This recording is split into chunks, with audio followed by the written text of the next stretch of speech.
take home the gold. He could be too far. No, he's kicking. Oh, what a catch! Puts a spicy forehand out in front of Naomi Morcilla. Wu for the win. Team Canada. Darren Wu! Santos with the layout grab. Oh, that fantastic grab. The claws of Chaffer. Canada just became the world champions. Canada and the rest of the world, you're listening to the Huckin podcast. I'm one of your hosts, Theo and Danie, living in Kingston, Ontario. And I'm Danie Proby from Vancouver, BC, and we are your coast-to-coast guide to all things Canadian Ultimate. It's been a big week in Canadian Ultimate, Theo. We've got scandal. We've got exciting news dropping. We've got recaps. We've got previews. But before, most importantly, the people want to hear how your weekend was. Wow, that's why they tune into the show, really. That's the truth. But yeah, I went to the cottage.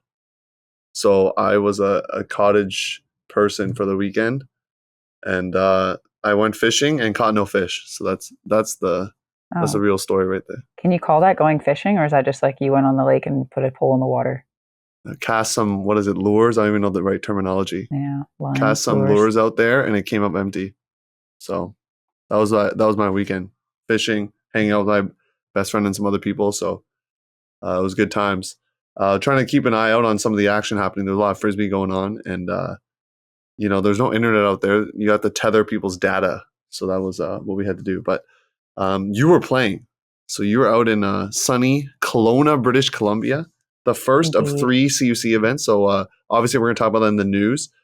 But tell the people how it was from your perspective. It was very fun. For me, playing on this team has been like a nice break because I think when I play traffic, I'm thinking a lot. I'm having to make sure that I'm running the systems well, and I put a lot more pressure on that style of play for me. And just like with life stuff, everything just felt like really serious leading up to it. So being able to just play Frisbee and kind of have a very green light and a very long leash to kind of do whatever I wanted was really fun for me. And the team was awesome. I think we outperformed my expectations, which was great too. And I feel very happy with how I played and how I showed up for my teammates. We got to hang out at the lake a lot. I would complain that the party was far away. They stopped selling drinks at 10. Ooh, tough. And we had more games on the last day than we did on any other day. So we didn't end up going to the party. We convinced happy campers to stay at the hotel with us, and then we hung out with them instead. But yeah, that's going to be very different than seniors, where it's like just the finals on the last day. Everyone else going to be partying that night. Yeah, that's how they should do it. But for me personally, my favorite game was, I like playing against King Bear. It was a bit chippy, but I like personally really enjoy that vibe. I think I think it's really fun. But then my next favorite game was when we played against Cold, because I haven't seen all of those people since I played with them in Ireland. So it was really nice to see them all, and really annoying to have their best defenders play on me the whole time. There's actually a play where Dan Bauer put it to me deep, and I'm running, and I know the person behind me, she's quite scary defensively. She's really good. She's shorter than me, so I'm like, okay, if I just seal out, I'll be fine. And I seal out, and I go to catch it, and then there's some contact after, so we both end up on the ground. And then like she's like, sorry, and then I get up and I just like tackled her. It was really fun, and then we just hugged. So that's kind of energy that we were bringing into that game, but it was really fun to kind of follow them along after that, because that was our semi, which we'll talk about later. But I was very happy for them. I love their team. It was a really good vibe. Dan, Carlos, and I all got to cheer them on in their final game. And for those that don't know, we talked about last episode, but those 3 played on that Cold team at Wamuck all the way back last year, all the way back last summer. So June, yeah, long time ago it feels like. So as Danie alluded to, there's a lot to get to. Quote unquote scandal, we'll use that word. We got like the recap of Masters, but we also got something pretty cool. Unique to the podcast, first time ever, we're gonna have the live draw of CUC seniors. So that's like for the seating. That's pretty exclusive. That's like exclusive stuff out here. Yeah, we feel honored. We feel privileged, and we are excited to bring this to you. And if you're listening to this episode, I highly suggest that you hop over to the YouTube version so you can see the draw happening. It's going to be pretty cool. There's going to be graphics. So pause this podcast, head over to YouTube, and well, we got some news to cover first. So maybe we'll head there, and then you can eagerly await the CUC live draw. We now have breaking news. All right, so we're gonna start with news, and I'm not the bearer of good news for one team. I guess perhaps bearer of good news for another, but one team has been disqualified by the time this comes out officially. So Hound from Durham, Ontario will not be attending CUC in Senior Open due to an ineligible roster. More details will probably come out as this story continues to develop. I know there's been murmurings of it everywhere, but you gotta wait for the official story to hit before we discuss it publicly on the air, you know? Yeah, how long have we known about this? Like a week and a half at least, right? Maybe even 2 weeks? Yeah, I will say that at a tournament I was at not too long ago, I won't say what tournament, but many people, the amount of people could fill up a line at least or more of people like asking me if I heard the news or what I knew. So that's all I'm going to say. I like that people treat us kind of like we're TMZ for Frisbee. Like we get all these DMs with all the like hot goss, and like we can't really say stuff until we've heard it from somebody official. We can say it's speculation or allegedly. We can't even really talk too much about the actual disqualification until we find out what Ultimate Canada's statement's actually going to be about it. But an eligible player, make that of it what you will. There was an appeal happening, and I think the appeal did not win or go through. So we currently have not found out exactly what team is going to be taking that place. Like we know who was offered the spot, but it hasn't been officially accepted. At the time of this recording. At the time of this recording, yes. Because that's always, it's a podcast life out here. Sometimes news happens quicker than the editors can edit. And also when we can record, honestly. So yeah, it's I feel for obviously the players on that team that booked flights and now can't go. You gotta do your roster checks. And there are a lot of rules out there. That's the thing people don't know. Well, people do know, but there are a lot of rules out there. You gotta check them out. And there's also like a lot of people saying this happened or this happened. So it's sometimes hard to get the full story, which is why we're still waiting for some details. Because I've had people tell me, "Oh, this happened," and then some people say, "No, this happened." So there's a lot of rumors out of there in the ultimate stratosphere. Yeah, we love rumors. Okay, we don't have much more to say on that. No, I mean we do, but we don't in another way. We do and we don't. We do and we don't. But we're gonna keep moving on. If you want to chat about this, our DMs are always open. People email us too. You can reach us there. But we're gonna move on to the SFI recap. So select flight invite was in the East. Again, the reason why we had Western teams playing in this is because the select flight in the West was the same weekend as BC Regionals, with the exception of for Open. So Furious was able to go to the select flight West, whereas Red Flag and Drift, who are from the West, ended up having to go all the way to Ohio, which kind of sucks. But it meant that a lot of teams were playing this week. So in the mixed division, we had Red Flag going in as the number 1 seed. There was Cincinnati Steamboat, Milwaukee Northern Comfort, and from Austin, Texas, we had Waterloo all in their pool. The Red Flag was able to overcome Steamboat by a margin of just 2, which is surprising. And it's also like a pretty low score, which I think will be sort of a trend in some of the scores that we'll see from this weekend. And Red Flag ended up beating Northern Comfort 14-6, and then they overtook Waterloo 14-6 as well. So kind of just like rolling through their pool. And then they found themselves in quarterfinals against Moondog, which was a matchup we were very excited to see because of kind of the drama from last year. But Red Flag coming out guns a-blazing early morning and ended up winning 14-9.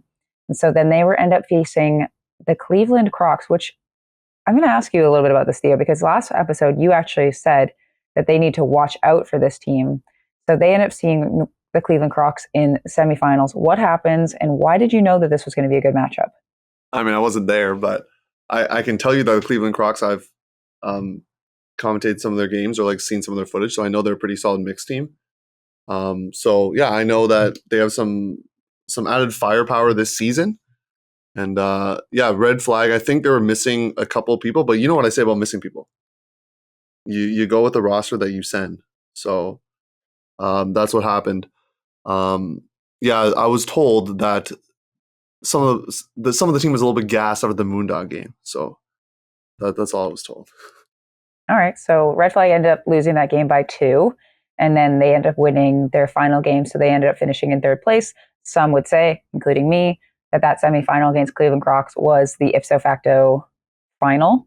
Because I think the final game with the Cleveland Crocs, I think they kind of had a bigger margin of victory there. So, I mean, they've ended up finishing 3rd. It's their first American tournament this season. So I think that they did well. And you have a question, was the Classy game universe? Yeah, I know that they were up big. Red Flag was up a bunch. And then Classy tried to make it close. So it could have been universe. It could have been a cap type situation. Yeah. We don't know. Red Flag ended up winning 12-11 over Classy. So can you break down the open division for us? Hey, some spicy stuff happening in open division is all I got to say. GOAT, the number 1 seed overall, they cleaned up their pool. Some fun team names in this pool, of course. Kennesaw Delirium, Alamode from San Antonio, the Dutchmen of Columbus. Like, some sweet names, but GOAT takes their pool. Phoenix had a game on the live stream. It was closer than they probably would have liked. A team from Washington, D.C., the Red Wolves, they win by 2. They also then beat the first seed in their pool, Colonels, 15-6.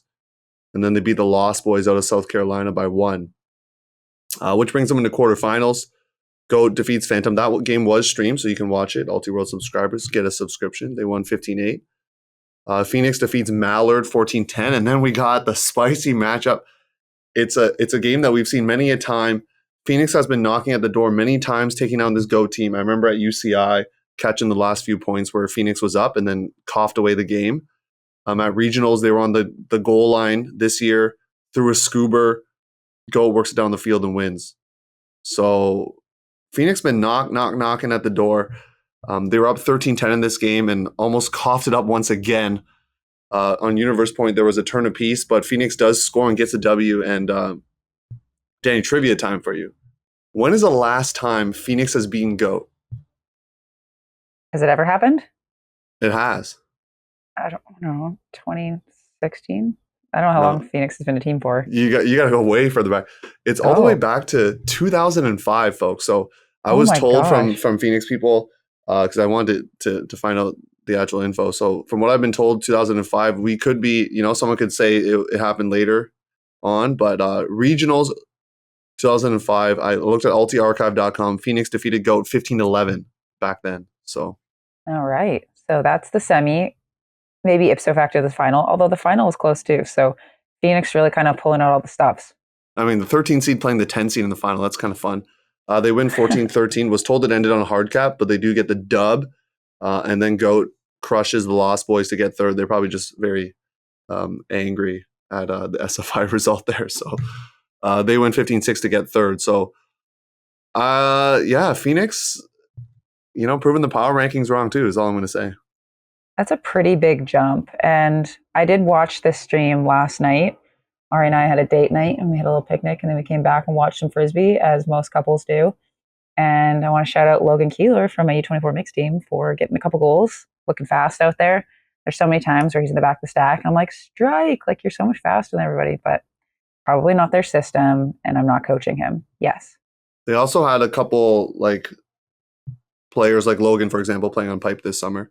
That or BNIX players that stepped up and played for them. So kind of cool to see the results having obviously their core of their players. I was told Cam Harris wasn't there, so just some more added firepower for when they play GOAT again at CUC. So a good result from them, and they're going to have to build on that in a couple of weeks as they may have to take down GOAT again if they want to make the final. So it'll be an exciting matchup. Yeah. Okay. Moving on to the women's division, we're talking about Drift, and they kind of had games all over the map. We kind of weren't really sure what was going to happen with Drift. They think they went into this tournament as like the number last seed. Number last isn't a number, but the last seed. Near the bottom. And yeah, exactly. And so then they ended up playing, I think, the number 1 seed, Boston Siege, first. And the result didn't exactly go the way that they wanted. They lost by quite a big margin. And they were able to bounce back. And then they beat Notorious CLE right after 10-6. And then they finished out the day playing Indie Rogue, which is another top-rated team in this tournament. And they lose again by a large margin. So they're just like flip-flopping back and forth between having success and then struggling. And then on the Sunday, they end up winning a tight game against Shiver, 9-8, lost the next game to Zephyr, 7-12, and then closed out their event with a win, 12-8 over Banshee. So I think overall, a very successful weekend for Drift. I don't know how many of these types of tournaments that team has ever played, if any, that aren't just like sectionals, regionals in the Northwest. So it was a great showing. I know the weather was super hot. It was like 36 degrees. It was extremely windy, especially on Saturday. So their game against, I believe, Indie Rogue was streamed. Yeah, pre-quarter. It looked windy. It looked like a lot of zone and a lot of throws going a little wacky. So it was good for them. I think a lot of their flights coming home got super canceled. So it was like a 30-hour adventure trying to make it back. And so we're going to work with Ultimate Canada and BC Ultimate to make sure regionals isn't the same time as Select Fight West next time. So good job overall to Drift. Yeah, there's so many tournaments to handle. So like the scheduling is always a nightmare. That's what I have learned. Yeah. Now we're going to jump into a tournament that I will be at, which I'm very excited for. Danie, you will not be there. Get to go to the mountains of Colorado. So Aurora, Colorado, just near Denver. So get to take in a couple Canadian teams going and get to be on the mic. So once again, be a subscriber and you can catch some of the live streams and catch yours truly on the mic there. So Traffic, the number 2 seed overall, number 1 team in the hearts of many, but also number 1 in frisbeerankings.com. Is that right? I feel like that's maybe the first time ever. Like a lot of these teams have played games. Like Sixers hasn't played any sanctioned games yet. So there are some teams that still need to be ranked. But yeah, Traffic is holding on to that number 1 spot after even the select flight tournaments happen. So there you go. Yeah, it's pretty hype. They play Scandal, or Scandal's in their pool, the 7 seed overall. Traffic last played Scandal at Pro Champs last year. Womp womp. Yeah, not a close game by the scoreline in that one, but I know they're gonna be ready to go against Scandal. It's gonna be a good game. That one's actually gonna be the second one of Traffic's day. They're gonna start with the team from Mexico, Venado Azul, the 12 seed overall. So that's kind of fun, playing some international competition. Another Canadian team going is Sixers. So you mentioned they didn't play in the American Series yet, so they get their start here. They have Flipside out of SoCal, 3 seed overall, and then Swampy Barg out of Japan. This Swampy Barg team came 5th at Worlds, so they're legit. Sixers came 8th. This is going to be a good rematch. That game is going to be, I guess it's not official yet, but that game may or may not be streamed. That's all I'm going to say. Allegedly. It may allegedly be streamed. So, and then in terms of how it works, the top seeds will get like kind of a crossover kind of top seed battle. That's not really going to affect their quarters chances, but second and third, you got to fight in pre-quarters to get to quarters. And then that's US Open. Catch all the action. YCC is out there as well. I don't think we have any, I mean, I could be wrong because I don't know if the list is out yet, but there could be some Canadian teams. I think some Montreal teams have gone to YCCs in the past. So if that does happen, we'll recap the action for you. YCC is pretty fun because they got a U20 division out here. So there's sometimes first-year college kids that play in that. Yeah, that's pretty cool. I think that if you have any pull, Theo, I would like for them to stream some Traffic games so that while I'm at my friend's wedding, I can be watching like during the ceremony on my phone, like all of those stereotypical like football guys who like watch the football game during like their child's birth. So that'll be me. So good luck to the teams competing, like Traffic and Sixers. Bon chance.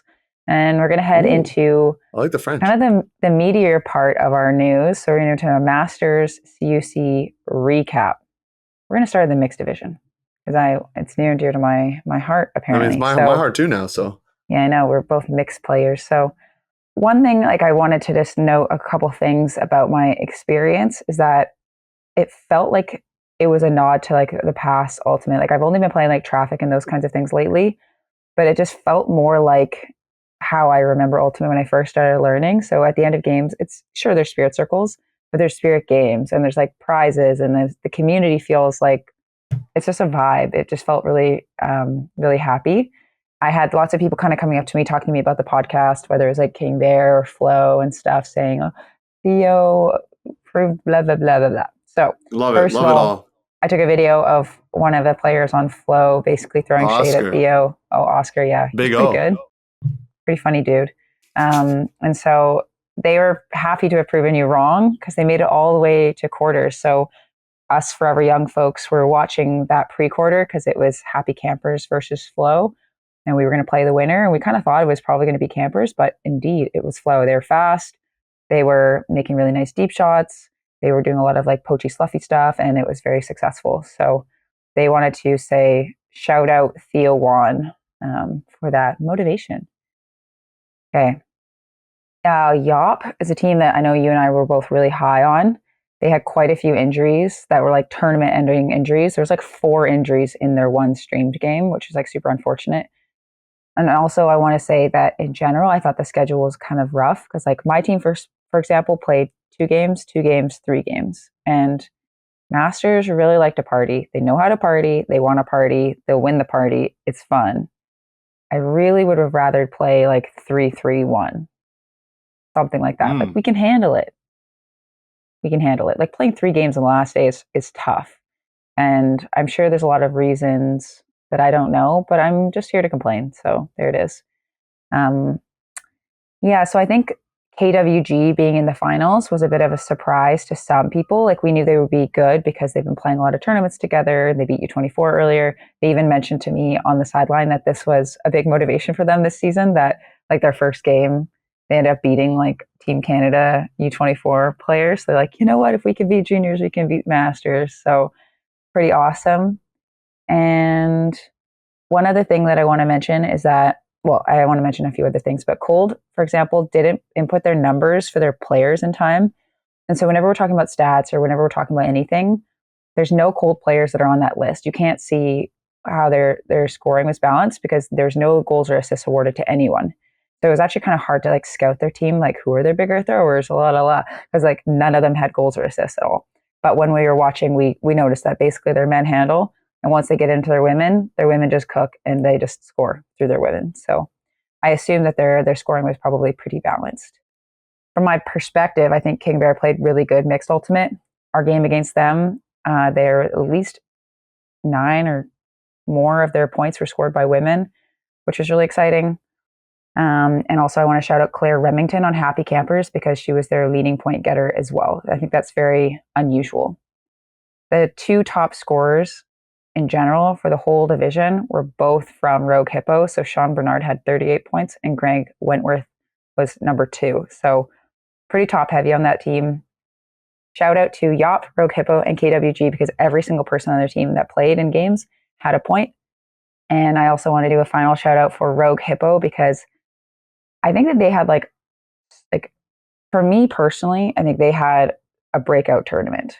From what I was seeing and what I was hearing, like their games were all so close. Like they might not have been in like a semis type game, but they were extremely impressive from start to finish of this tournament. They started their tournament with a 15-6 win over Old Growth. They only lost to Yop by 2. They only lost to Penguin Village by 1. They beat Elder by 2. They only lost to King Bear, they beat King Bear by 2, knocking them out. And they only lost to the silver medalist by 1. So they had a great tournament. So just shout out. That's all I want to say. So in pre-quarters, so a lot of games happened, a lot of fun happened, but in pre-quarters, we saw Penguin Village playing against Flamand Rose, and Penguin Village ended up winning and moving on to quarters. And we had Happy Campers versus Flo, and as I said earlier, Flo ended up winning that game 13-10. I think Happy Campers just ran out of a bit of steam. And then we saw Pandemonium facing Granny Smiths, and Pandemonium beat Granny Smiths 15-9. And then we had King Bear over Rogue Hippo, with Rogue Hippo pulling the upset to win 14-12.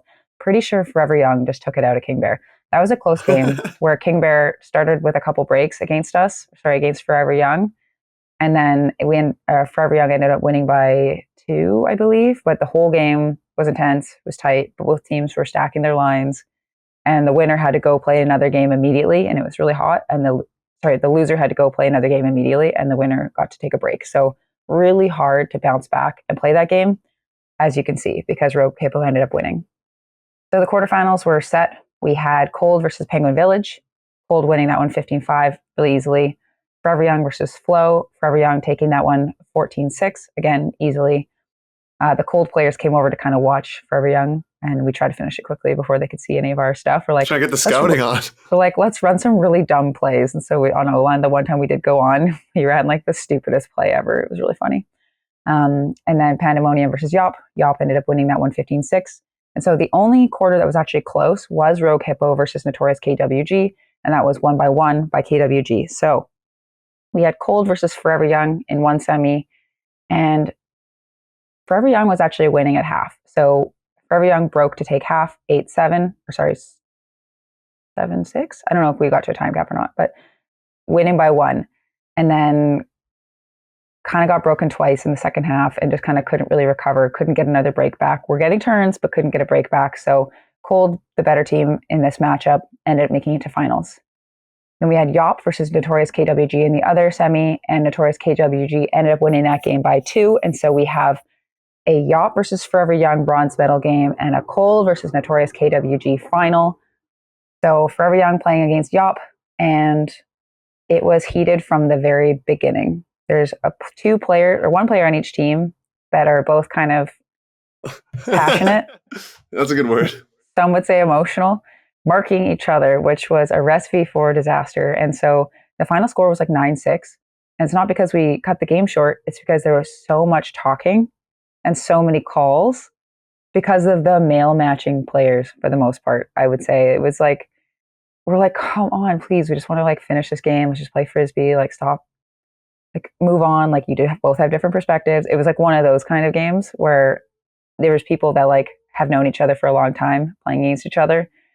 Forever Young ended up taking the win, 9-6, getting the bronze medal. I would say that's definitely an upset based on what people were thinking was going to happen this event. And then we ran over after doing Spirit, and we caught the universe point of Notorious KWG versus Cold.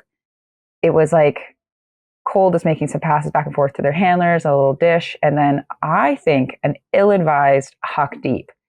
2 players from KWG were on that open side in that deep space ahead of that player.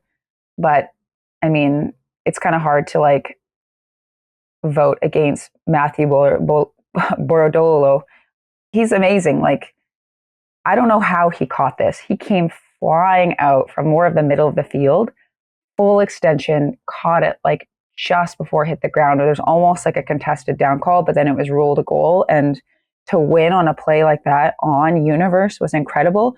And not even joking, within 30 seconds, these huge sprinklers came on, and then the whole field turned into like this water park party where Forever Young was on there cheering with everybody. It was really epic. It's something I'll never, ever forget. I feel really lucky to have been there, and I feel really happy for Cold. It was really fun. Do you want to break down Spirit so I can take a sip of coffee? Yeah, I'll break down Spirit. I'll have more to say about it, but I just need coffee. The main thing I'll say to start is that most teams were above 10. I all but 2 teams, actually. So 2 teams sit at 9.83. 2 teams that I know well, actually, and I've played this season in one way, shape, or form. So KWG and King Bear both sitting at 9.83. KWG got pretty low score for fouls and body contact, so 1.33. We've heard of some physicality in the past. Obviously not their whole team, but we've been made aware of something that's happened before. So I don't know. I don't think we're gonna have them on the podcast or anything, but it'd be interesting to hear like perspectives of that as well, right, Danie? Yeah, I know that like the incident we're talking about wasn't at Nationals specifically, but just making sure that we're always kind of holding ourselves and holding each other in the community accountable for keeping everyone safe on and off the field. All right. So I think like for King Bear specifically, they had one really good score that kind of helped boost them, but the rest of their scores were kind of average or a little bit below. And from playing them, there were just like 1 or 2 players maybe that were physical. Everyone else is great. And when you're doing Spirit scores, you'll find that if you do have one player that is arguing or making calls or whatever, like sometimes an entire team can get penalized for a specific player, and sometimes you see that in some of these scores. So it's not actually necessarily an accurate representation of how that team's spirit was. So take everything that we say with a grain of salt. Firefly was an absolute dream to play against for me personally. When we played them, they were lovely. And like when we were like kind of doing rules clarifications with them, they were like so grateful to be like learning stuff and were expressive that they were excited to be learning about certain rules. So I'm unsurprised that they were top of spirit. They were awesome. An absolute dream to play against. We actually got to play against all three of the top most spirited teams. So, I mean, we were giving out good spirit scores, but they all three of them deserved it. One thing that has nothing to do with spirit, Flo's jerseys were probably my fave in the mixed division because they kind of had this like cool retro 90s thing, but it wasn't like in your face. It was quite subtle. And they also taught us a fun Backstreet Boys dance after, which I really appreciated. It was cool. But like their jerseys are, I was saying, oh, I really like their jerseys. I didn't mean for their players to hear them. And they're like, thanks. I'm like, oh, make sure I say it on the podcast too. Yeah, they're gonna be listening. They're gonna be listening. Yeah. So, obviously, Danie did not make picks for this. So, I will admit that I got some picks wrong. I had Cold coming in second. So, sorry, Cold. I had Yop, who ended up fourth as the one winning. I did get Forever Young third. That's all I'm gonna say. I didn't nail that one. And King Bear had in the semis, and they were nowhere close. They had a tournament I think that they're gonna want to forget because I had some pretty high expectations for them, especially after they won that tournament in Ottawa at MGM.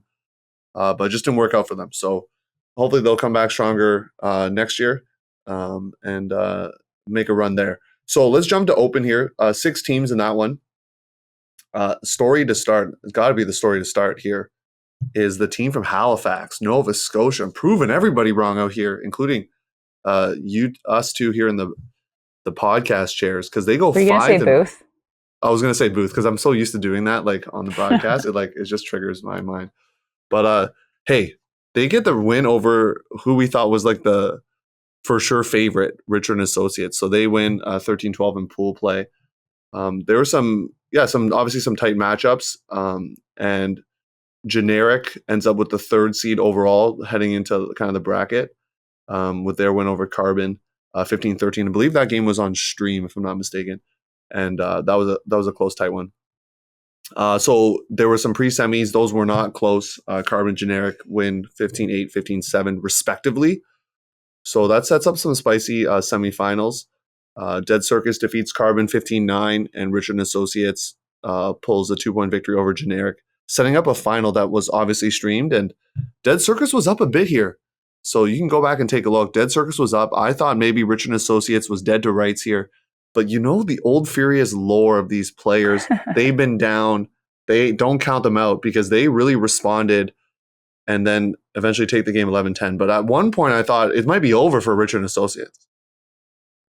Yeah, it's so funny you say that. They definitely almost prefer to be down by a little bit. Kind of gives them that like angry monkey mentality for some of them that have played Furious in the past. So I'm just excited that there were scores that were close. I actually just thought Richard and Associates was going to roll through this entire tournament. And so the fact that we had a finals and a bronze medal game that were both decided between 1 and 2 points respectively was awesome. And the fact that Richard and Associates and Dead Circus were 1-1 over the tournament is also a great storyline. Really impressed with Dead Circus. Their tournament, like amazing job this tournament. Yeah, and Carbon, I mean, Richard Associates avenges their pool play loss. Carbon does the same with their win to get bronze. Spoiler alert, they also win Spirit, so that's pretty cool. I mean, this stat is kind of wild. The top 3 scores are from one team. And I mean, I think I would put out a story about this on our Instagram. Like, Dave Hochhalter, you know the name. 7 games, 44 assists, and 7 goals.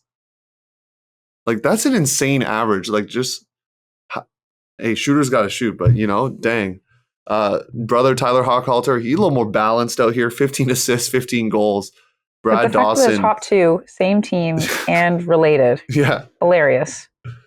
And we got to give some love to Brad Dawson. We got that from the Alberta Flatball Club Instagram. Give Brad his flowers, they said. So he has 23 goals. I believe that's to lead the tournament. So Carbon gets some individual performances, and they finished third, which is exciting. But Danie, I think the curious thing is the spirit, because everyone in Open finishes above 10. I know. Was there some discussion beforehand, you think? Like, what's going on here? No, I don't think so. It is interesting though across the divisions how people rate scores or how different. Like if you go in the mixed division, it's such a big wide spread from top to bottom, and in the women's, it's quite close together. And then in Open, it's all trending towards positive, which is just interesting because when I watch the Open division, it always looks more physical, whatever. But I think it's like the unwritten agreed upon code that it's going to be more physical and everyone's fine with it. So it didn't seem like there's too many bad scores at all. Carbon was basically getting all threes for attitude. So obviously they were just lovely to play with. And Generic technically last in spirit, but only got 2 1s for the whole event. So obviously their spirit was great as well. So just because you're last doesn't mean you're bad. It's just, it seems like all of these teams were good. So just an interesting note. We're going to move on to the women's division. We'll talk about Spirit a little bit later. Sorry, yes. One sec, because I got to give some love to our picks first, because we did nail the finals right. We did nail the finals right. We both said Richard & Associates would win, but we both missed on a semifinalist. We got 3 of the 4. So I had Ensom. We both had Ensom making it, so that was tough. I missed out on Carbon, and you missed out on Dead Circus. So we did have we got some right. We got the finals right. The winner. Yes, we did. Come on. All right, moving on to the women's. So I find there's not as many teams in women's as there were mixed, but there were more than in Open. And so it was interesting. Some interesting notes that I have about the event is that Sage, the first time they played Vans, they beat them 15-10 in pool play. And then they were to play them again in semis. And so another thing, I talked about the jerseys of Flo in the mix section. If you haven't seen Sage's jerseys, you should check them out. I feel like they're quite unique, and I am obsessed with them. They're so pretty, so lovely. I love the color. I love the design. So if you haven't checked out their jerseys, you should. And then I want to shout out Cora, Lore, Macrame, and Vans, because everybody on their team that played games got points. So I love everyone kind of getting involved in the scoring. It is awesome. So in the women's division, we had semifinals, Stello versus Old Garden, and then Sage versus Vans. So Stello ended up taking Old Garden 15-5, so not a super close game. And then Sage versus Vans. This is a rematch from the game I mentioned earlier in pool play where Sage ended up winning 15-10. I watched the beginning of this game and it looked like Vans went up 3-0. I don't know if that was 3 breaks or if it was just 3 points straight at the beginning. And I think Sage was kind of chipping away, getting a break here or there. But Vans ends up winning 13-10, or 13-11 rather. And so now we have a Stello versus Vans final. These teams hadn't met yet this tournament. And so we were quite excited to kind of see how this would go down. We also had Old Garden versus Sage in the bronze medal game. It was not close at all. It was 15-2. So Sage ends up winning the bronze medal. But in the finals, Stello ends up overtaking Vans 15-9. I've heard some things about this game. I've heard some things about the tournament. And we'll talk about Spirit in a little bit. But congratulations. You're hanging out here. I like it. Congratulations to Stello for winning, and then for Vans for getting a silver medal, Old Garden for coming 4th, and for Sage for coming 3rd. And also big congratulations to us for our picks. I called all 4 of those. I think you had it is amazing. You had the first and second place. You called the semifinalists as well. Much love to Danie over here because nailed all the picks. I don't know how you did nailed it. Absolutely nailed it. Top 3 out of 4 scorers were all from Cora. So shout out Kimberly Ann for 35 points, 27 for Bobby Anderson, and 25 for Erica Duchette. I don't know if it's French. Duchette? No, Ducette, or I think. Duquette. It's either Duquette or Duchette. Yeah, Ducette. But Bobby Anderson, 26 assists to lead the tournament, I think. That's only 1 goal. Just a thrower out here. This is interesting. just throwing goals. I like it. All right, can you break down Spirit for us? I'll have some color commentary. I'm sure. You give the color because obviously I wasn't present in Vancouver, but this is not something I think you see very often. I'm just gonna be straight up. A team gets a 9, but like all the scores are below 10 for the most part, except for one. So it seems like it could be pretty above 10. Oh, sorry, what do you mean? all Below 10? the scores that they their received individual scores were yes. below 10. Yeah. And so, I think as there's more games and more data, I think that's more indicative of a trend than just like one off if a team got like a 4, let's say. So yeah, there clearly the game in particular between Sage and Stello seemed like it was pretty chippy because I believe Stello gave Sage a 6 in that game. Is that right? Yeah. So obviously that game was intense. I have heard that like one team was calling a lot of stuff, the other team was being really physical and contesting everything. That's kind of what I had heard. And so I was just kind of keeping an eye on it. And then I heard a very similar thing about the final. But the final, the score received by Stello was a 7. And I think the score they gave Vance was like a 12 or something. Okay, so it's very different in like how they felt about the game. Yeah, exactly. So I think like Vans was fine in that game, and would like to hear from Stello to kind of maybe defend themselves or to give a little bit more background. But it's definitely the physicality department, dangerous plays, late bad bids were the things that I was hearing. Allegedly. I mean, they got a fouls and body contact, a score of 1. So that's like pretty like indicative. An average of 1? Yeah, an average of 1. So that's pretty indicative of what teams were feeling about that. Yeah, if you ignore the first score they got by Retro Rebels, which was a 12, if you look at every other one, it's 1, 1, 1, 1, 1, 1, 0 for fouls and body contact. So that's a trend. This is a call out to the community that like if you get a 1 in a tournament, it's usually just like an anomaly, that's fine. But if you see across a column that you're getting a lot of 1s, a lot of 3s, like that's a trend that you should pay attention to. So this is a trend that they need to pay attention to. Yeah, I mean, I'm not going to say too much more about that because we're not here to put people on blast, but we also want to hold people accountable. So it's a bit of both here, a tightrope that we walk. Shout out to Cora for winning Spirit. 10.86 is their total. So the fun team from Saskatchewan here. I will say that it is not great that 2 teams in the final sat last one won and then one came second and both were last in Spirit. That's not great. Sage was in the bronze game. I'm sorry. I meant across the divisions.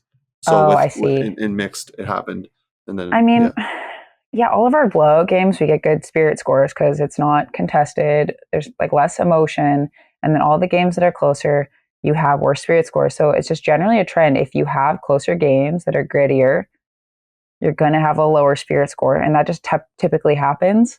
And that happened for us too. Our games we were like number 1, number 2 in Spirit for most of the tournament, and then our last 2 games tanked us because they were tight. They were a little bit grindier, kind of like that's just the way it goes. And so, again, I wanna say like to Stello specifically, I'm a big fan of your team. I picked you to win. I was super excited to see you play. This is not a reflection about how I feel about your team. I love you. Let's all work to be better. I'm looking at my Forever Young Spirit scores, and I'm having active conversations with leadership about what specific things we need to do to improve.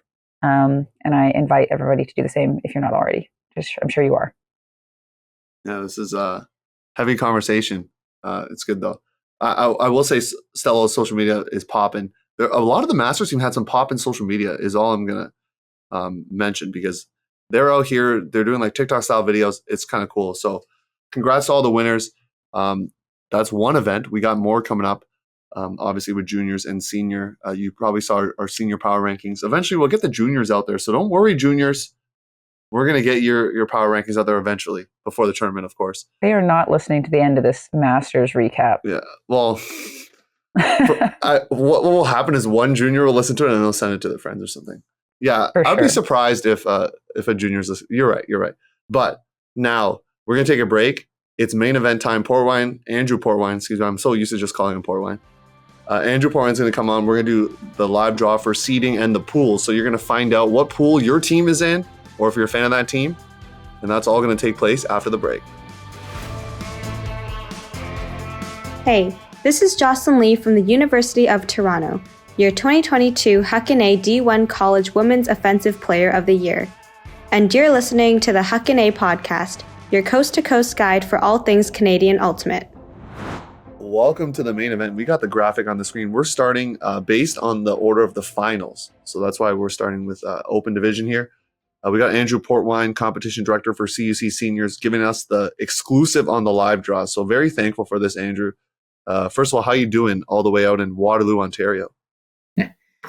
Lots of travel going out and back from Kelowna. So I must admit I'm running on about 3 hours sleep at best. So see if we can do this fairly accurately and quickly. Yeah, we're excited to just find out the pools. I know teams are as well. They can get their scouting on and plan out their week at CUC. Before we do that, there are rules within drawing seeds and stuff that we're going to get to right now before we even draw a team, just so that everyone knows there are certain rules. There's transparency. Yeah, exactly. For sure. I say transparency and also to keep me honest in case I miss something, right? Just for everybody so we know, teams 1 and 2 are actually seeded by the competition director. They are not drawn from a pot. So you'll see that on the graphics. I think Theo's done a good job setting these things up, separating some of the seeds. The first pot will have 2 teams in it, so that's the 3-4. And then all subsequent pots will have 4 teams in it that we'll be drawing out to fill the pools. We want to try and get geographic diversity. So depending on the order we draw, if there's too many Ontario teams, let's say in a pool, we may flip a pool to try and not have a recreation of BC or Ontario regionals. No team enjoys that. And one of the big ones is the regional rankings from the qualifiers must be respected. So if you're BC 1, you always have to be the highest ranked BC team in the draw we're doing tonight. BC 2 cannot jump over and get a higher CUC seed in this process. So you'll probably see a little bit of flipping in the pools just depending on how teams are drawn out so that we respect a couple of those rules that we just went over. So you're saying you're not completely playing God, that you're following rules here to make it geographically diverse, but also following the regional kind of ranking. I think that makes sense. Yes, I hope so. And the pots were introduced fairly recently, and I think that does take a lot of the bonus off the competition director and potential bias that we may have, right? So now you're in with 3 other teams in a pool of 4 and you get drawn out somewhat randomly, at least to have some flexibility. Perfect. Theo, I thought you were going to set this all up and go with the 1 and 2 seeds here. Oh no, I'm letting you set it all up there for right, mine. So we're giving you the exclusive to release the 1st and 2 seeds already. We got our power rankings, but Portwine's got the real numbers out here. I was going to say, it was really coincidental. They came out, about a week ago, so that there might be some discussion and banter through this process. We compare to your expertise on the podcast. I actually will say that quite a few people thought that our rankings were the seedings for CUCs. And I was like, no, that's just my and Theo and Batch's opinion. And it means literally nothing. It does mean something. Okay, thank you. But let's see how close we are. Let's get on with this. So open, Saturday night final under the lights. So we're doing this first. Number 1 seed, Furious from BC. George. Exciting. And I'm sure there's not a ton of suspense on this, but number 2 will be Goat. I think some Phoenix players maybe have something to say about this one right now, but they do. And I guess I should have some transparency. I know there are some recent results that are in Phoenix's favor. These seedings and rankings were put together before the very latest results. So before Phoenix, comes after me. Well, I mean, it also follows that rule of the regional ranking anyway. So. All right. So we have a pot here with pot 1 is Mephisto and Phoenix. And we'll see how this plays out. I wish we could have like a drum roll. I'll even put that down a little bit so we can see the pot so people don't think I'm Phoenix from Ontario. Phoenix taking the number 3 spot. Which of course leaves us with Mephisto from Quebec. So pot 2 is Quake, Red Circus, General Strike, and AFC. Theo's buddies, AFC, favorite team. He's not wrong. He's not wrong. That's true.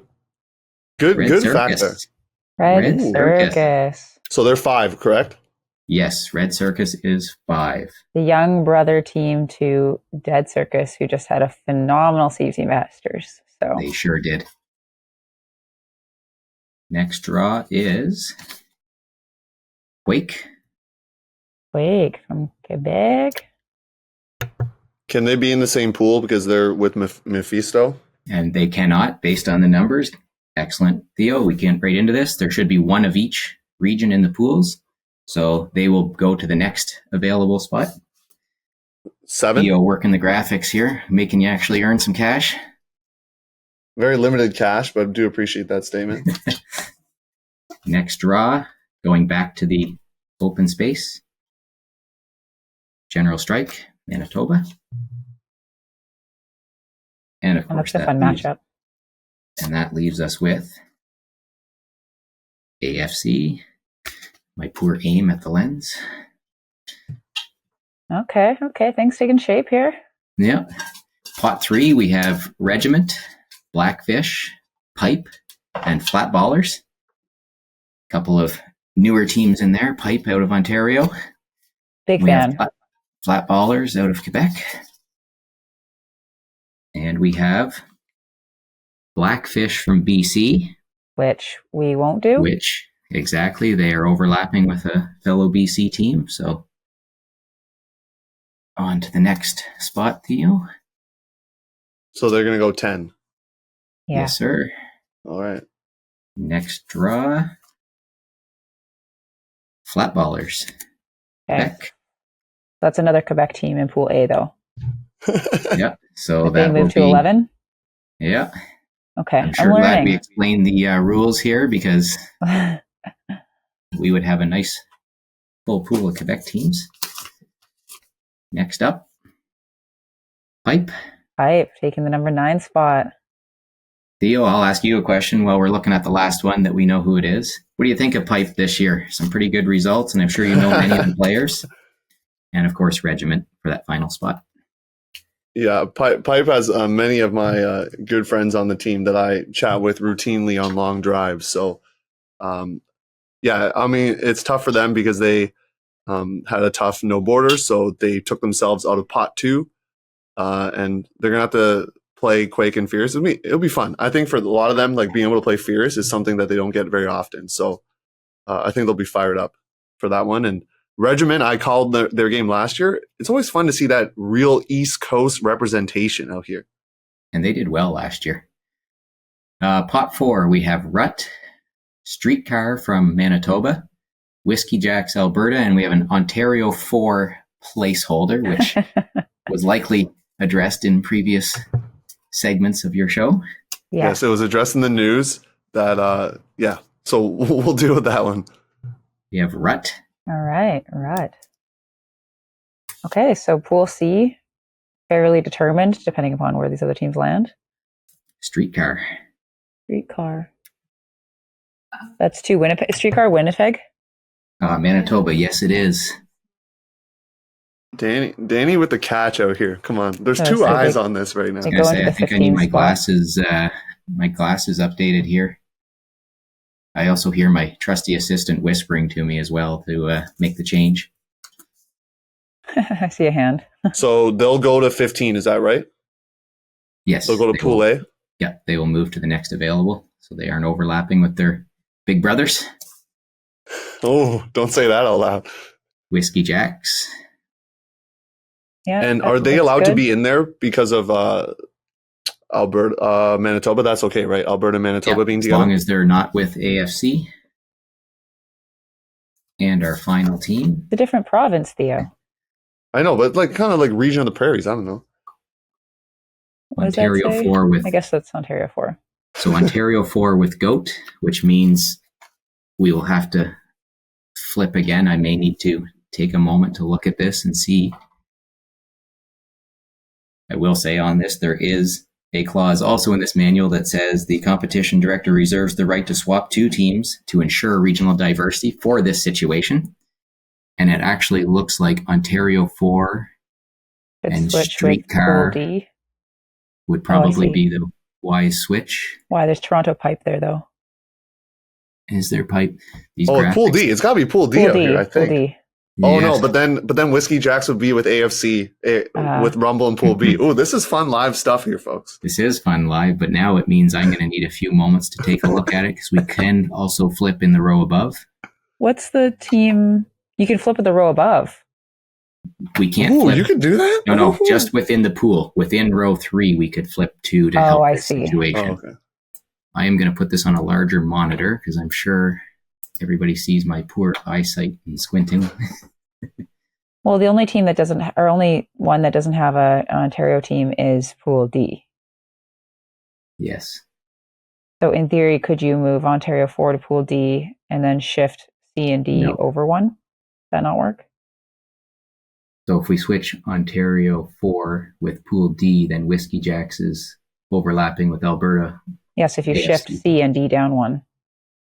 Then We you can't switch. shift. We don't want to Yeah. shift between rows, just within the pot themselves. So Yeah, so Yeah, it's Rut the same could go pot. Pool B. Rut could go Pool B. Whiskey Jacks would go Pool C, and then Ontario 4 Pool D out here. Danie, you did all the math. I like it. so Pool D. Thank you for mansplaining that, Theo, Cool. so that Portwine could understand. Oh no, you're gonna get me straight canceled for saying that. No. Oh boy. Please take it back. Take it back. Take it back right now. No, you're helping me out. I feel like that was canceling yourself, Theo, with that explanation. I don't know if you're putting the blame on the wrong person there. And yes, as I'm looking, you are correct. So I'll let Theo work his graphic magic as he's flipping those teams around. And I am going to... Nothing makes me more upset than when I go to a tournament and you're like playing a team that you play like so many different times. Like when we get into a tournament, play a Rick Riot and Schwa and pool play, we're like, why? So I love that this happens. And yes, it is a little bit of finagling, but in the overall, that was a 1 seed move for most. Ontario moved 2 seeds, but a 1 seed move for most teams. And given your previous statement, I'm sure you would probably move 1 seed to not recreate a regional atmosphere of teams you've already played. Definitely. There we are. All right. I'm sure Phoenix and Goat, for example, don't want to play each other. Not that they would because of how high they are ranked, but it's just annoying. All right, Theo, any of your last comments on here, or Danie for that matter, but before we move on? Which is the This is- spiciest pool? Can we talk about that just really quick Yeah, I was from gonna say, our there's a first couple. Ooh. eyeball? Pool of death? Pool of death? I'm gonna be. This is gonna throw some shade right now, but I'm gonna be honest. The 4 seeds in each pool, you can come at me. I don't think they got a shot at winning and getting into the pre-quarters. I'm gonna be straight up. Ooh. So I'm gonna say the pool of deaths are gonna be with the top 3 seeds, and if that's the case, I'm gonna say pool A with Furious, Quake, and Pipe, or pool C with Phoenix, Red Circus, and Flat Ballers. That's all I'm gonna say. Oh, I'm a big pool D. I know it's pretty like normal to say pool D is a pool of death, but that it's unusual because this is not like a typical snake draw that you see. So I think Mephisto and Strike and Regiment are all going to be close battles. Yeah, I was initially with that, but I think Red Circus is stronger than people give credit, and Flat Ballers have some pretty solid players on there that Legends out could here. surprise. Amazing. Again, I'm answering as a fan. I'm non-biased. I don't want any team to Competition be- director cannot say that. So, yeah, that concludes our open division. We're gonna get our producer to do like a transition wipe of some sort, and we'll be able to go to the next one, which is women's. Right, that's the next final. That would be Yes. the first final on Sunday morning, afternoon, whatever that schedule looks like. Yes, sir. Late morning women's final. Okay, we're gonna head to that right now. All right, welcome to part 2 of the draw for CUCs. We are going to be bringing us back with the women's division now, and I am personally very excited to get exclusive access for my coaches or captains to know what teams are going to be playing secretly, and I get to hold that over them at practice tonight. Yeah, this one's a little exciting, knowing I'm on your show and I get to say traffic with the number 1 seed.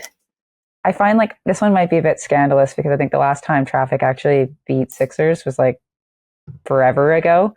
So, but I know that the season results for Traffic this year have been quite strong, and I know that Sixers lost some people. So, yes, there's Sixers there. So That's going to stir up the message boards out here. Heck yes, I'm more it than will. certain. And I For sure. understand. I understand. Yeah, and I will say on that front, I mean, it's hard when there's East-West and no common opponents, and we're doing this seeding on your results sort of in your half of the country and how strong you've played, the strength of your opponents. So, you know, I also live near Toronto. I hope I can safely walk the streets, you know, this summer while I'm going into the city, but I think it'll be okay. I think it's fun to be the underdog too. The next pot 1, has Iris and Stella. And while I'm drawing, I will say, since we had a pretty good switcheroo in the last one, 2 Ontario teams, 2 Quebec teams, and 1 BC max per pool in this one for the multiple bid regions, multiple seeds. We have Iris, Quebec, which of course leaves us with Stella. Stella. So you can see on the graphic our next pot, Venus, Cube, Fusion, and Incognito. Yep. This is going to be spicy. All these teams are such different styles. Cube, number 5. So they can't go there. So they'll go to Pool D. Wait, we can have 2 Quebec teams maximum. Oh, you can? Yep, we're okay. Oh, BC will only have 1. got it. Yeah. There's that many Quebec teams, eh?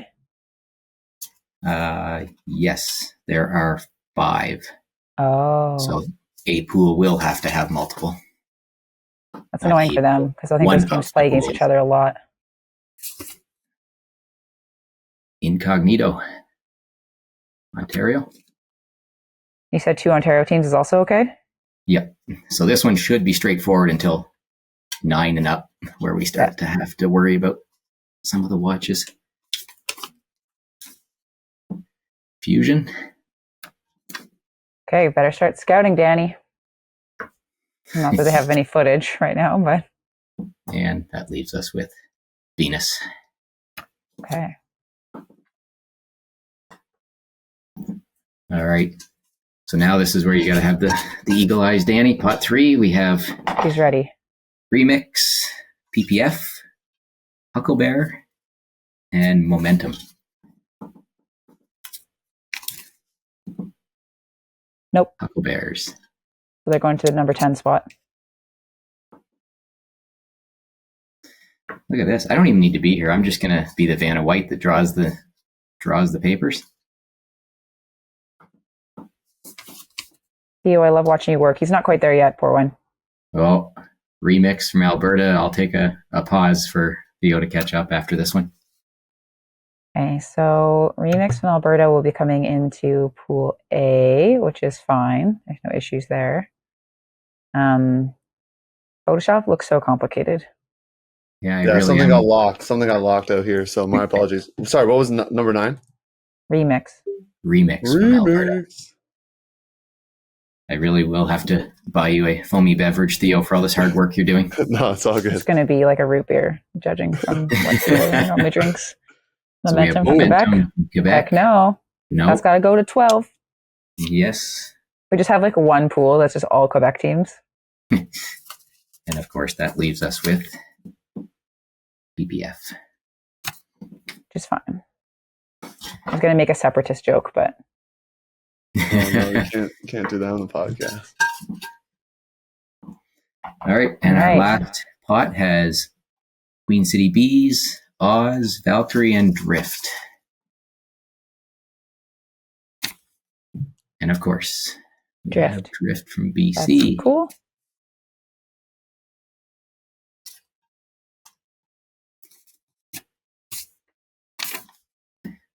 Valkyrie. That's Quebec. fine. It's too bad that 2 of the pools have 2 Quebec teams. But Queen City Bees. I won't cover that province, from Saskatchewan.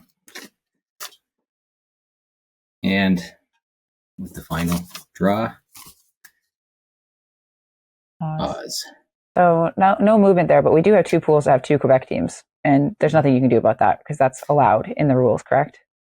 Yes, and frankly, there's so many Ontario and Quebec teams, and most of these you're going to end up with 2, sometimes 3, occasionally. Maybe not 3, but 2 for sure. Pool of Death. Right. I'm going to ask you again. I'm going to take over. What's the Pool of Death on this one? Get the experts. I like that. Portwine, I like that you're now the host. Yeah, appreciate that. Mostly I need to prepare, so. Fair. I like the matchups in Pool A. Like, it's kind of cool to have, like, basically the middle to west side of the country all in, like, one pool together, and no Ontario or Quebec in that Pool A. That's kind of fun. Yeah, it's very unusual. That's kind of fun, though. I think Pool C is going to be quite interesting. I think Drift and PPF are going to have some good games, and I think Cube, depending upon, will either be in that same little pocket with PPF and Drift, or they can play up to Iris. So I'm definitely curious about that.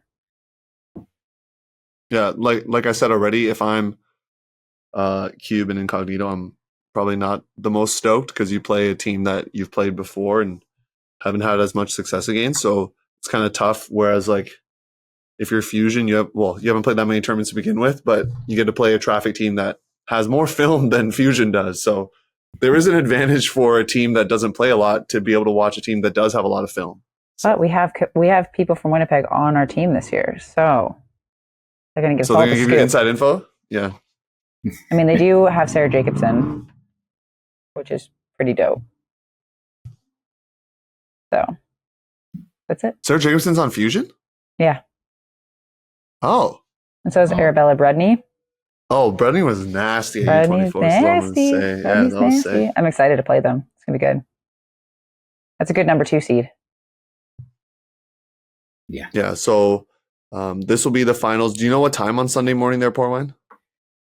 Is it like, are we allowing people to sleep in after the partay so they're going to, like, have like a lunchtime start or something? So now that we're doing this draw, by the time it gets released through Huckin A, I should have the schedule updated and ready to send to teams, essentially with you guys piggybacking off of your followers. But right now we would have the finals at 9:30 on Sunday for the women's final and 12:30 for the mixed final. So a little bit of sleeping in, but maybe not a ton. Not if you're playing. Still I thought maybe you get like a 2:30 finals or something, Still better than an 8:30 final. So 9:30, that's a little bit of sleeping in. It's not going to be well attended. Yeah, I would say that's probably the biggest thing is, like, if you can have them later. It makes such a big difference. Yeah, Danie and I are advocating on the show, push the finals back. Extend the rental.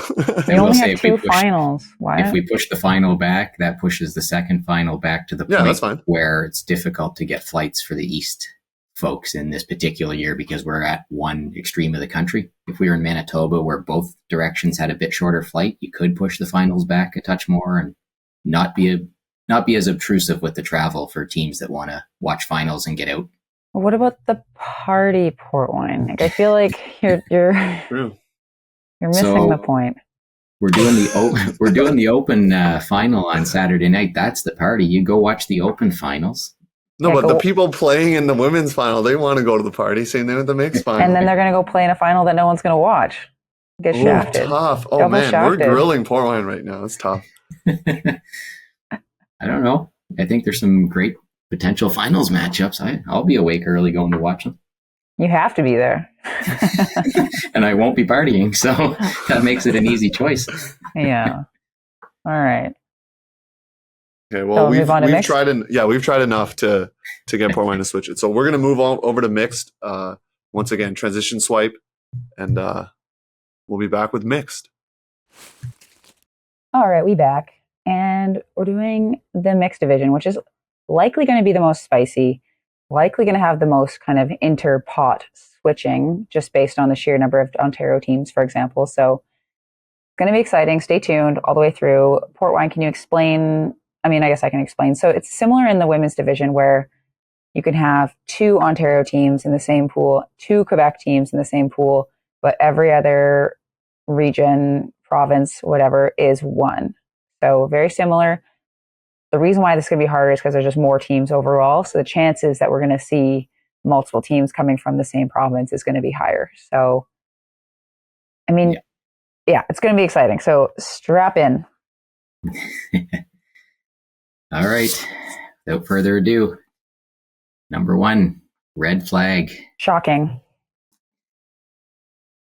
And number 2, union. Shocking. And I will say, Danie, I did these seedings independently by division. I didn't do them all sort of back to back at the same time.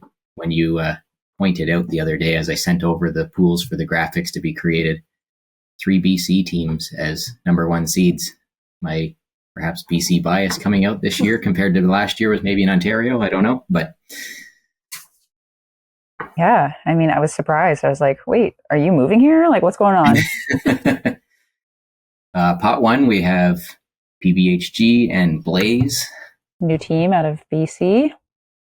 And the winner is Pretty Boys and Handsome Girls. Which, of course, pretty cool that a new team is sliding into the number 1 spot in a pool.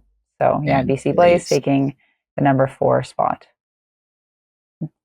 And pot 2, we have Harfang, Crank, Crash, and what is that? Danger Noodle. Danger Noodle. This one is going to be a unique draw because if you remember, one of the rules was we must respect the regional rankings. So an Ontario team can't jump over another Ontario team in the draw. So essentially, once Harfang is drawn, the Ontario teams fall in order. Oh. Right? We can't mix and match the Ontario teams because they can't. For example, Danger Noodle cannot be the first team drawn out of this pot because they're bypassing 2 other Ontario teams. So this one gets to be... So this is perfect. Harfang is drawn first. That's so lucky. Which means we know the other 3 Ontario teams will fall in the order of their regional representation. So I don't even need to draw. We are going to have Crank, Crash, Danger Noodle. And just for people showing that they were in the pot, Crash, Crank, and Danger Noodle. They were all in the pot to be drawn. On the plus side, that does spread out the Ontario teams amongst multiple pools. Yeah, you have less conflicts, potentially. That's definitely convenient. So as I'm going through here, we have Fight Club, Local 613, might have some interest immediately here on this podcast, Lit, and SKK, Strawberry Kitty Kisses.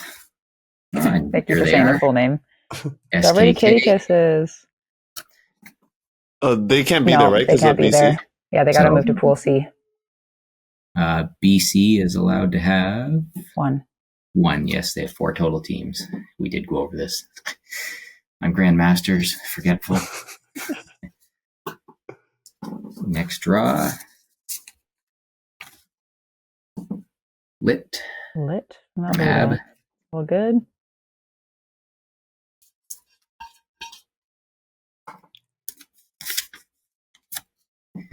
Fight Club. That's good because they wouldn't have been able to go into the other spot anyway. And Local 613. Theo, how you feeling already? You got Flag in your pool. There you go, buddy. Yeah, I'm. First of all, I deleted a number by mistake, but yes, this is exciting. I like it. Well, we know that number is 18, so it's fine. Just remember, Theo, to be the best, you have to beat the best. So you're set up for success. I've always said I wanted red flag, and I want to play red flag. I got to trade a jersey out here, so red flaggers, you know where to go. Starting early with the trades. I've already been talking to people. Oh boy. Pot 4, Red Fox, Spawn, Crux, and TT.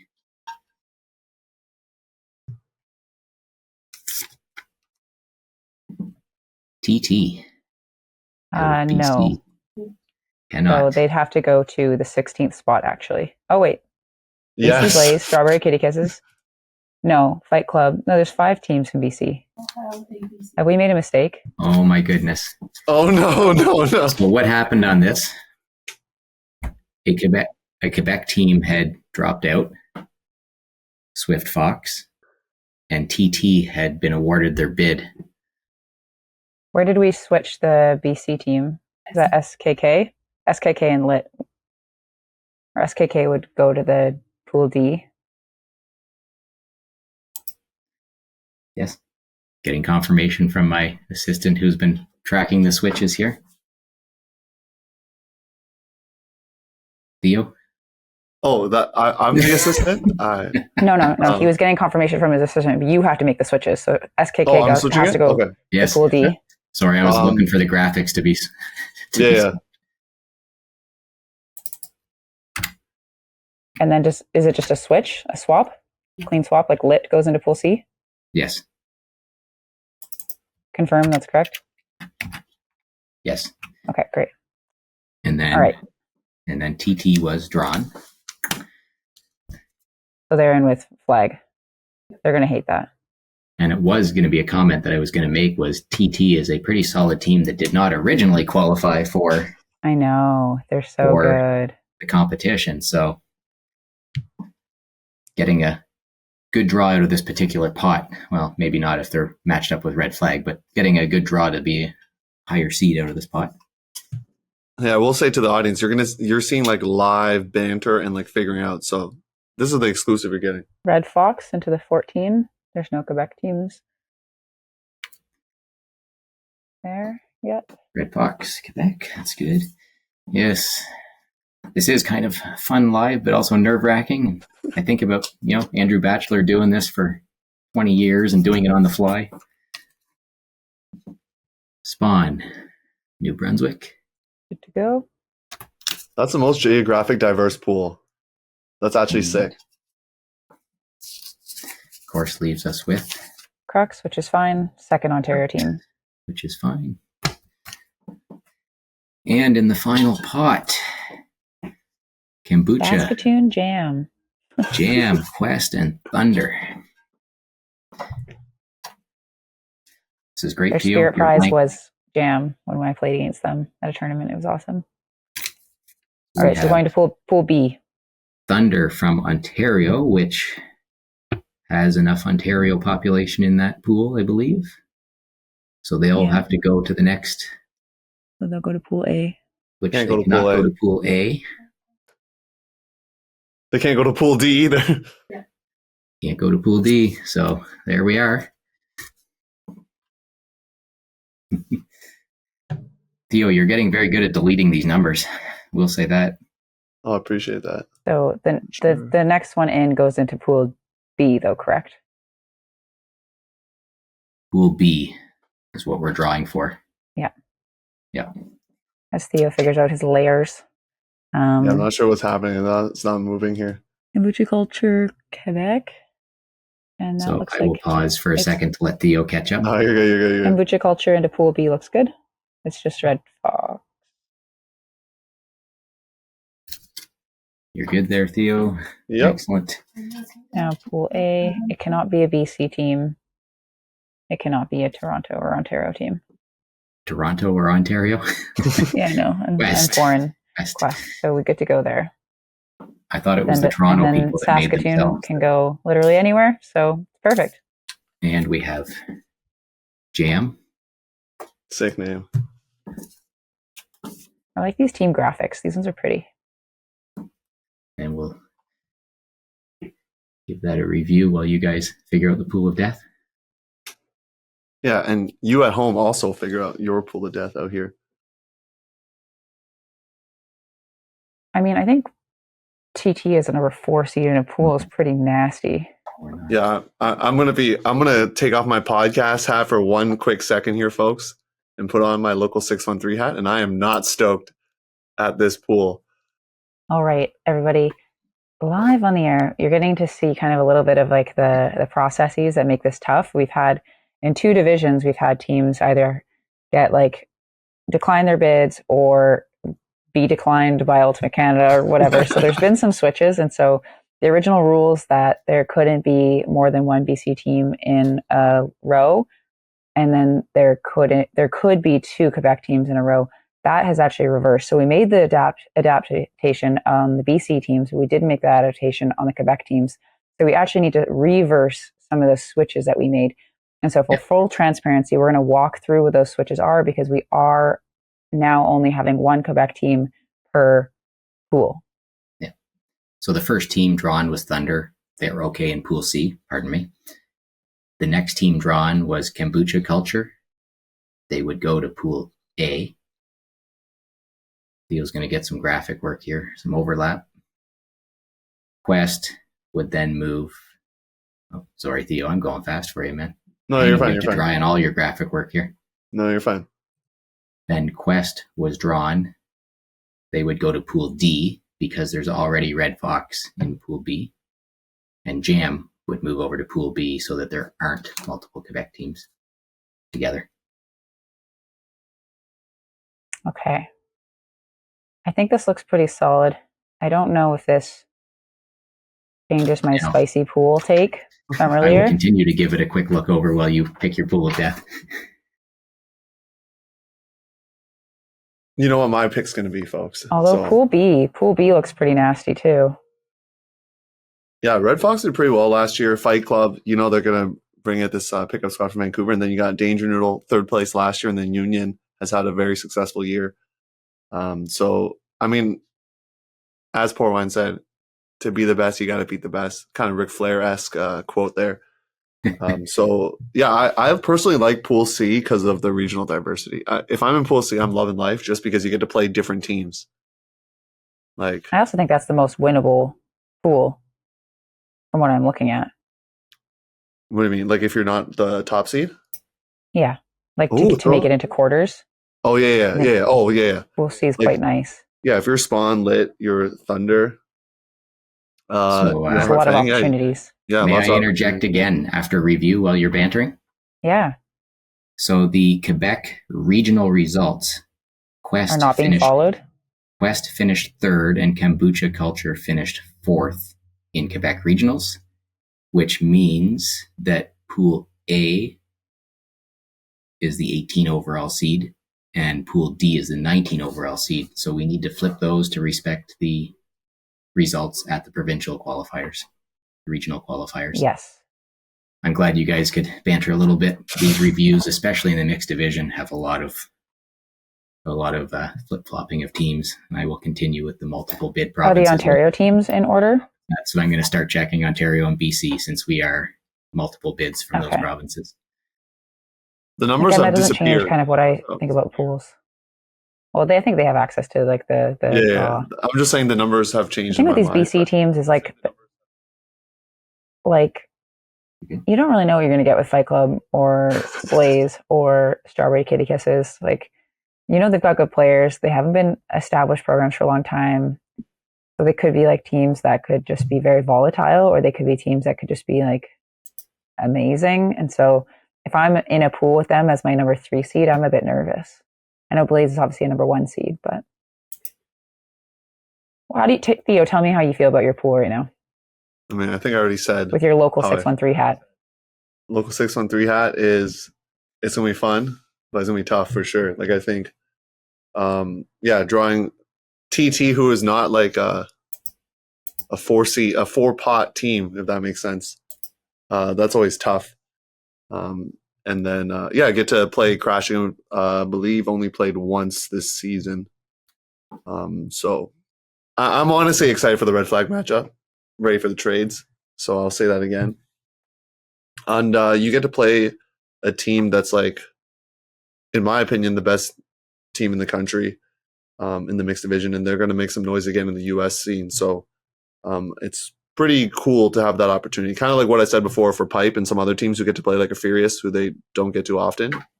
We get the same opportunity. So overall, I'm excited about the chance to do it. I messaged Pete and I just said, your CUC pool is going to be tough.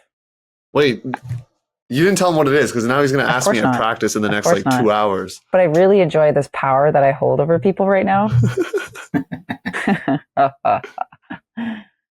You got any news for us, Portwine?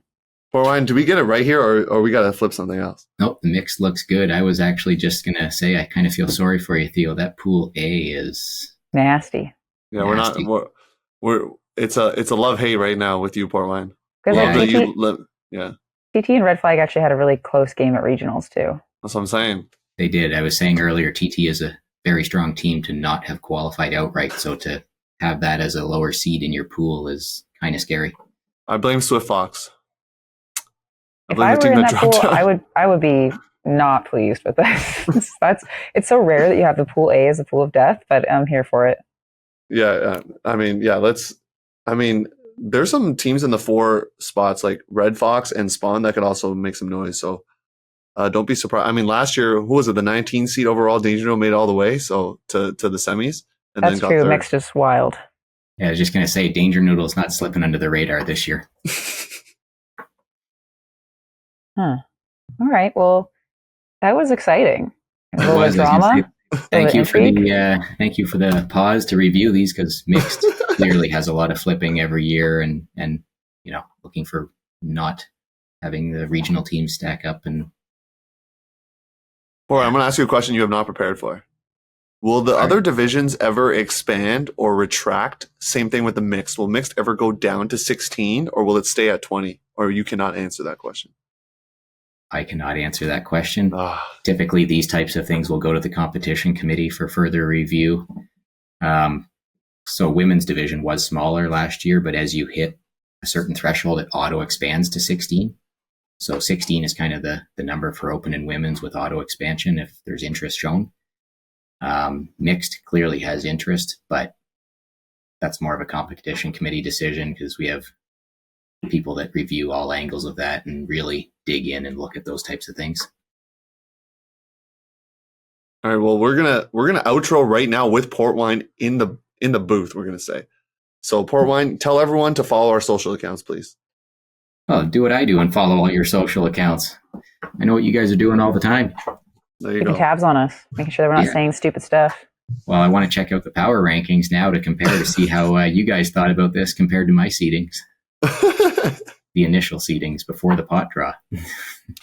Yeah. Well, once again, power rankings are not seeds, so that's as Danie already said, it's for fun. Take it for what you will. So, Portwine, thank you for coming on. Danie, I'm gonna let you say the final word before we sign off here.